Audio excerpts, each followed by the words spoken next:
The title of the book says what the nation doesn't know. देखिए एक चीज़ ये मैं थोड़ा सा उर्दू में इसलिए बताना चाह रहा हूँ कि इस किताब का एक उर्दू तर्जुमा भी इंशाअल्लाह पैरामाउंट जो है 3-4 महीने में मार्केट में आएगा और लोगों को ये पता चलना चाहिए कि कायदे आज़म के बारे में इस किताब के अंदर एक काफ़ी बड़ा चैप्टर है the myths about the Quaid. There is a fashion in our society to go and speak against the Quaid. Generally you will see तो आपको नज़र आएगा कि जहाँ कहीं भी आप बैठेंगे खासतौर पे in the present circumstances when people are not so sure about Pakistan's existence and its future, आपको नज़र आएगा कि कायदे आज़म को आमतौर पे लोग जब तक थोड़ा बहुत क्रिटिसाइज ना कर लें वो ये समझते हैं कि ये उनकी कोई इज्जत कम से कम उस गैदरिंग में नहीं. बहरहाल ऐसी बहुत सी बातें जो कायदे आज़म के बारे में कही जाती हैं वो मिथ्स के तौर पे सलीना ने इसमें 13 मिथ्स को डिस्कस किया है बहुत डिटेल में. उनमें एक तो ये भी कहा गया है कि कायदे आज़म ने कभी पाकिस्तान की आइडियोलॉजी का जिक्र नहीं किया अपनी तकरीर में, ना मुस्लिम लीग के किसी इजलास में इसका जिक्र किया गया था. आपको ये हैरत होगी कि जो 3 कॉन्फ्रेंसें हुई थी 1930 से 32 तक जो राउंड टेबल कॉन्फ्रेंसेस, तीसरी में कायदे आज़म शामिल नहीं थे इसलिए कि तीनों पार्टी अंग्रेज जो थे वो इनको समझते थे कि ये उनके फेवर में नहीं है. मुस्लिम लीग कहती थी कि ये जो हिंदू मुस्लिम यूनिटी के हैं वो नहीं ट्रस्ट करते थे, और दूसरे नेहरू और मोतीलाल नेहरू की जब तक वो रिपोर्ट आ चुकी थी जिसके बदले में कायदे आज़म को अपने 1929 में 14 पॉइंट्स लाने पड़े, वो भी उन्हें नहीं ट्रस्ट करते थे. तो कायदे आज़म का वो पीरियड जो है वो सबसे ज़्यादा इम्पॉर्टेंट है और इसमें अल्लामा इकबाल का सबसे ज़्यादा कंट्रीब्यूशन ये है कि जो हमें ये लगता है क्योंकि उनके बारे में जो आपस में उनकी मुलाकातें रही हैं उनकी डिटेल तो नहीं मालूम है, मगर मैं ये समझता हूँ जो मैंने इसमें research, it's a beautiful research work. Total इसमें इतना मटीरियल है पढ़ने के लिए कि ये इतनी मोटी किताब हो सकती है, मगर बहरहाल अल्लामा इकबाल ने लगता ये है कि कायदे आज़म को जो कि उनके पास पहले से नॉलेज थी इस्लाम की, कुरान की, वो नॉलेज उनको कन्वे की है जिसकी बेसिस पे कायदे आज़म ने अपनी जितनी भी फ्यूचर थिंकिंग है जो भी उनके एक्शंस थे वो उसी पे बेस करते थे. देखिए किसी के हुलिये में मत जाइएगा, आप देखें आपके जो तीनों फादर्स ऑफ द नेशन है अल्लामा इकबाल, कायदे आज़म और सर सैयद अहमद थी. अगर उनका एक खास जो है जो आप देखते हैं वो किसी और वजह से था क्योंकि यहाँ पे वर्टर उनको था, वजह से भी उन्होंने खास जो अपनाया था. ये तीनों जो है they were all modern educated, English में उन्होंने तालीम हासिल की थी और इसी को वो प्रोपेगेट करते थे. तो इस पे कभी नहीं जाना चाहिए कि ज़रूरी नहीं है कि खास हुलिया वाला शख्स ही आपको इस्लाम के बारे में सही तालीम दे. इस्लामिक जो है इस्लाम का निज़ाम जो है वो एक वैल्यूज़ का निज़ाम है, इसका किसी थियोक्रेसी से या मुल्ला की हुकूमत से कोई ताल्लुक नहीं. जब तक हम इसका शिकार रहेंगे, कायदे आज़म का यही कहना था, आप शुरू में पढ़िए उन्होंने यही कहा था कि जब इसका पाकिस्तान का जो आइन बनाया जाएगा वो उन्होंने ये नहीं कहा था कि मैं ये चाहता हूँ ये बना दूँ, उन्होंने ये लोगों पे छोड़ा. और आज मैं पढ़ के ये हैरान हुआ कि कायदे आज़म की जो 2 बातें हैं उनमें कुरान शरीफ की जो आयत है ला इकराह फिद्दीन, इसको उन्होंने कहा कि हम अपनी कोई चीज़ किसी को फोर्स नहीं करेंगे, और दूसरी एक कुरान शरीफ की आयत है कि जो कोई भी अच्छा काम करता है वो अपने फ़ायदे के लिए करता है और जो कोई भी बुरा काम करता है वो अपने नुकसान के लिए. ये भी कुरान शरीफ की है. तो ये याद रखिए कि बड़ों का काम ये होता है कि जो छोटे बड़े हो रहे होते हैं उनको वो they just simply tell them about the Quranic value. एक एज पे आने के बाद you can not force them.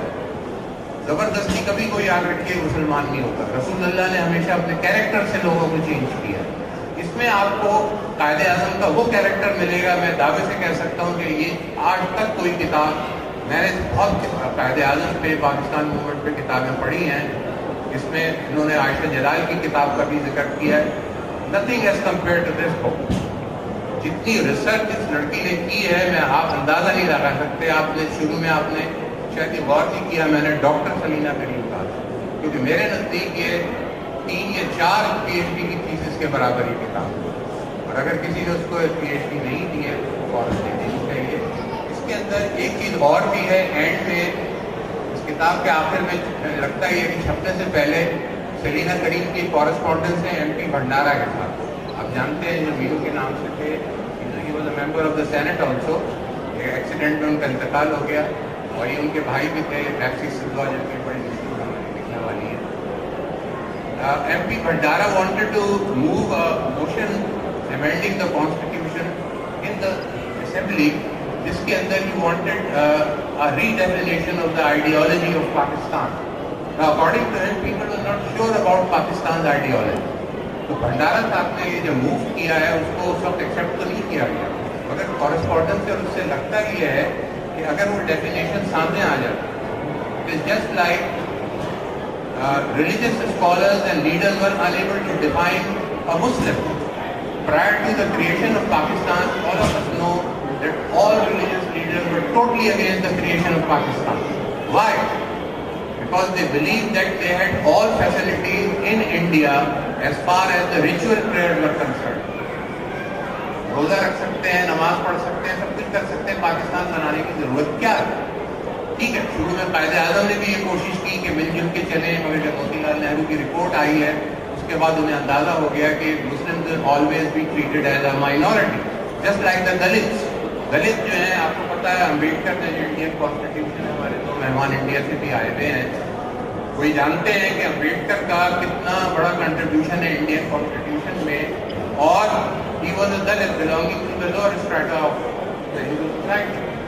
उनको भी गांधी जी जो है वो ये चाहते थे कि भाई दलित जो है उनको आप अलग ट्रीट न करें, बल्कि हमारी फोल्ड में इनको रखें. इसी तरह बाकी जो है क्रिश्चियंस हैं, मुस्लिम्स हैं, कायदे आज़म का ही कहना था कि भाई सब they should be treated equal. But finally when he realize that it was not possible कि ये सारे लोगों को इंडिया में जो है वो इक्वली ट्रीट किया जाएगा, तब कहीं जाके बहुत आखिर में जब लखनऊ एक्ट 1916 का जो है उस पर जब आप देखते हैं कि 29 की जो नेहरू रिपोर्ट आई खत्म कर दी गई थी, बीच में फिर कायदे आज़म को 14 पॉइंट देने पड़े हैं, तो ये जो है फाइनली आपकी लास्ट के बहुत टाइम हो चुका है. मैं सिर्फ आपसे ये कहूँगा कि इस किताब को आप ना सिर्फ खरीदिए, मैं सिर्फ इसलिए नहीं कह रहा कि ये मेरा इसमें हाथ है या इकबाल साहब ने इसको या पैरामाउंट ने खूबसूरत किताब छापी है, मगर आप लोगों को ये मालूम होना चाहिए कि ये मुल्क बना क्यों है, इसकी बुनियाद क्या है, आखिर वो इस्लामिक वैल्यूज क्या हैं, क्या ये वही हैं जो हमारे वो लोग जो कि आजकल पूरे मुल्क में तबाही मचाए हुए हैं, उनके इस्लाम में और वो इस्लाम जो कायदे आज़म चाहते थे, इसमें क्या फ़र्क है. इस किताब को आप ज़रूर खरीदिए, बल्कि लोगों से भी कहें कि इसे खरीदें और इसे पढ़ें. जो लोग इस किताब को अंग्रेज़ी में नहीं समझ सकते, इंशाल्लाह बहुत जल्दी इसका एक उर्दू एडिशन भी आएगा. मैं बहुत कुछ लिख के लाया था, उसमें से तो मैं एक लफ्ज़ भी नहीं बोल सका. बहरहाल मुझे बड़ी खुशी है कि इकबाल साहब, I thank him and I thank Mohammad Ali also. Mohammad Ali के बगैर कोई काम चल नहीं सकता जब तक किताब के छापने का हो. ये बहुत मेहनत भी करते हैं उसमें, और इनकी पूरी टीम जो है, और मुझे बड़ी खुशी हुई कि एक तो ये कि मोहम्मद अली ने दूर से पहचान लिया कि यहाँ का एडिशन नहीं है. मुझे एक तो ये भी हैरानी लगा कि देखने में दोनों एक ही लगते हैं. तो फाइनली थैंक्स अ लॉट जो भी यहाँ पे मौजूद है. मैंने नाम इसलिए नहीं लिया कि मेरे पास टाइम कम था. बहुत बहुत शुक्रिया.